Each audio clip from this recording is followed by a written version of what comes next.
okay, this challenge is pretty okay.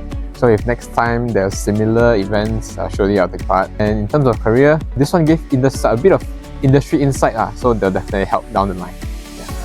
And in terms of employabilities, we all know industrial challenge, the audience are not only students, it is also industrial players, right?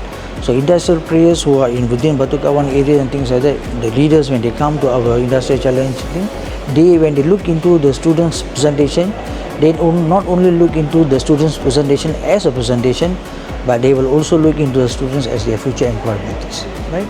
So if they are convinced the student has the level of understanding and the readiness to work, that can be a good opportunity for students to be employable.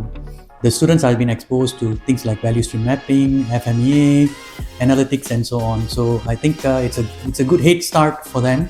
So once they have such knowledge in a short period of time, when they go into working life, the adaptability is better.